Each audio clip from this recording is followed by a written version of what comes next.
Are you someone who finds yourself constantly cracking your knuckles, only to have the urge to crack them again, even minutes later?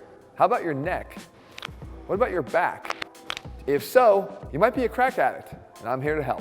What's up guys, Jeff Cavaliere, AthleanX.com. As a physical therapist, there's not a week that goes by that I don't get asked whether or not cracking your joints is even safe in the first place or damaging to your joints in the long run. Well, today I'm going to answer that question for you once and for all, and I'm going to use this to make sure that you don't take your cracks too far.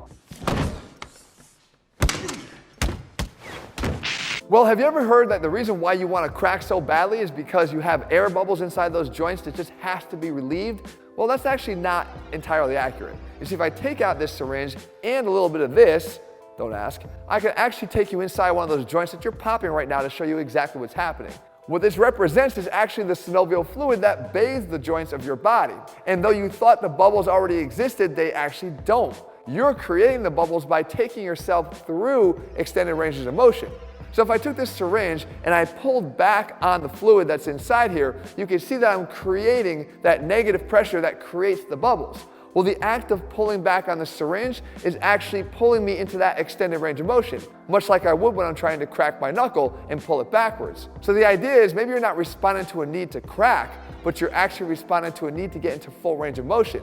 And that is an underlying problem that's much deeper than just the need to make a pop in your hands. You see, what your body's lacking is actually more range of motion long term. Any short-term pop is going to provide only that short-term relief and not the long-term relief that you're looking for, which is why you're back cracking again in just minutes. So the pop is actually not the end goal, but more so the audible gratification that you've reached that range of motion that you're lacking right now. And of course, with all that accumulated cracking, you got to ask yourself if you're actually damaging your joints in the process. Well, possibly.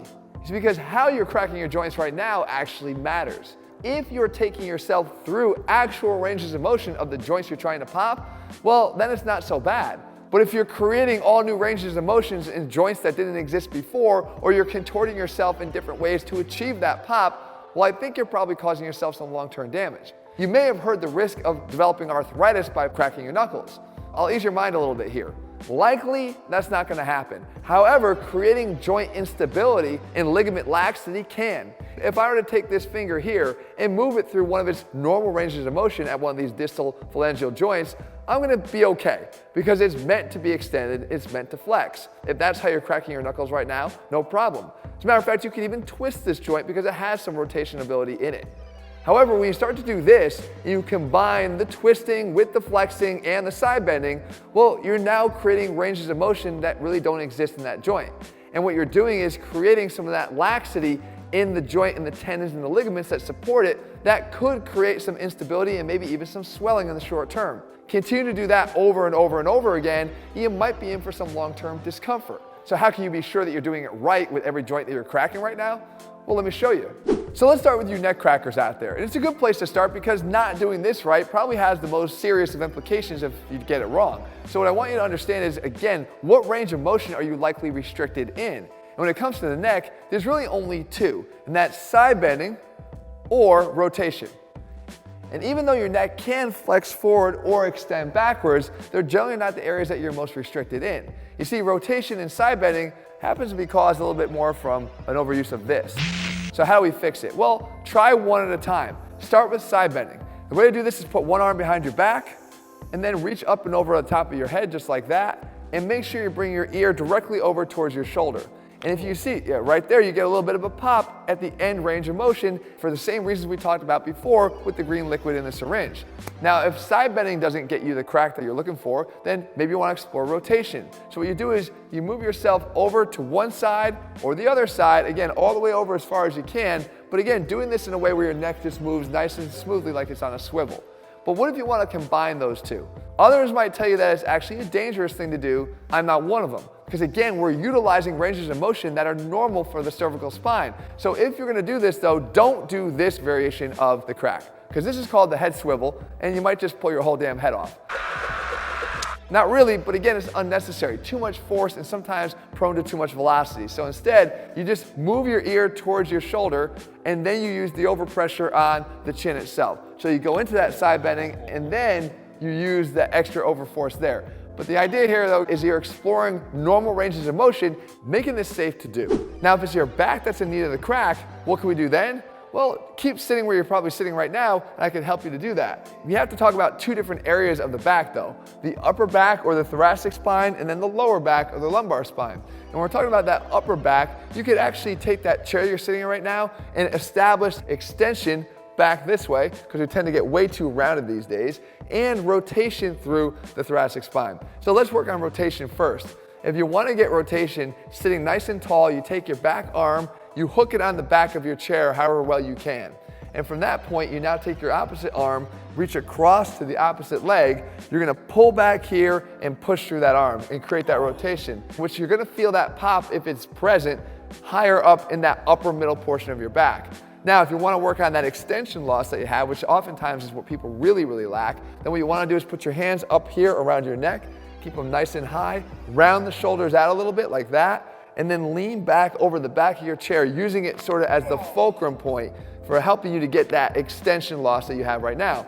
If you have the point further up in the chair, and all you have to do is slide yourself down the chair a little bit, and again, lean back over the chair, finding that perfect level where you feel most restricted. If you prefer to not do this in a chair, you can easily do this on the floor. And what you do is you extend your legs out, you cross one foot over the other knee, just like that. You use your backhand here to post off of the floor, and you take your elbow on this side and just lock it in on the opposite side of your knee. And then here, try to stay up nice and tall and just rotate to the side. Again, you should feel that really nice and high up here in the thoracic spine. You can do that obviously both directions to make sure that you're getting that pop that you're looking for. Now, if you want to get more of your low back, then what you have to do is take this down to the floor. So you lay back just like this, and then you bring one knee all the way up to your chest as high as you can.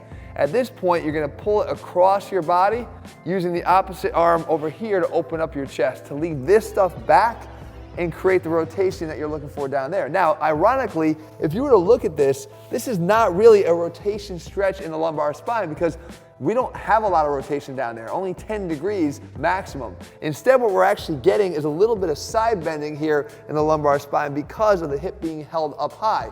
If you want to feel this a little bit lower, all you have to do is drop the hip down a little bit lower, below hip level. But again, the stretch is going to be the same.